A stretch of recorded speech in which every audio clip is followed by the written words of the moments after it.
আজকে আমি বাড়িতেই মোগলাই বানাবো। তো আমি এখানে প্যানেতে সর্ষের তেল, 1 চামচ জিরে আর পেঁয়াজটা ভালো করে ভেজে নেব। তারপর আমি এখানে সেদ্ধ করা রাখা আলু, একটা আমি সেদ্ধ করা আলু নিয়েছি, এখানে দিয়ে দেব। দিয়ে ভালো করে একটু ভেজে নিয়ে এখানে আমি নুন, লঙ্কার গুঁড়ো, জিরে আর আদা রসুনের পেস্ট দিয়েছি, দিয়ে একটু কষিয়ে নিয়েছি। তারপর ওপর থেকে আমি ধনেপাতা ছড়িয়ে দেব।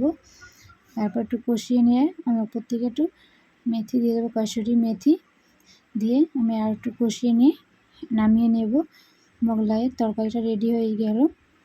এবার আমি এখানে ডিমটা ফেটিয়ে নেব। মোগলাই যে ডিমটা দেওয়া হবে, এখানে আমি একটা ডিম নিয়েছি, পেঁয়াজ নিয়েছি, লঙ্কার গুঁড়ো, জিরে গুঁড়ো, নুন নিয়েছি, নিয়ে ভালো করে ডিমটাকে ফেটিয়ে নেব। এখানে ময়দাটা দিচ্ছি, আমি কেটে নিয়েছি, ভালো করে ময়দাটা বেলে নিয়েছি। তোমরা নর্মালভাবে যেরকম ময়দা মাখো ওরকমই মেখে নেবে। এখানে আমি ফেটিয়ে রাখা ডিমটা দিয়ে দিলাম, আর বেসন আর জিরে হিং দিয়ে আমি ভেজে নিয়েছি না, ওইটা একটু গুঁড়োটা দিয়েছি।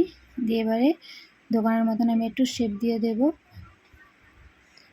মোগলাইটা দুদিকে আমি মুড়ে তারপরে আমি এটা তেলে ভেজে নেব। তো এরকম রেসিপি বাচ্চাদের অনেক ভালো লাগে। তোমরা বাজার থেকে না কিনে এরকম বাড়িতেই তৈরি করবে, খুব ভালো হবে। দেখো আমি এবার তেলে ভেজে নিচ্ছি ভালো করে।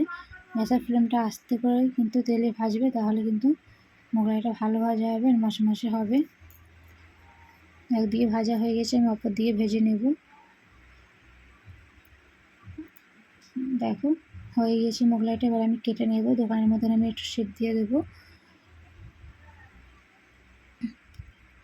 ভিডিওটা ভালো লাগলে, রেসিপিটা ভালো লাগলে অবশ্যই আমাকে কমেন্টে জানাবে, আর সাবস্ক্রাইব করে পাশে থাকা বেল আইকনটা প্রেস করে রাখবে।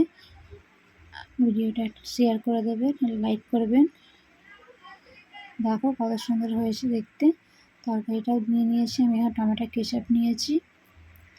তোমরাও এরকম ঝটপট সন্ধ্যাবেলার জন্য নাস্তা তৈরি করে খেতে পারো।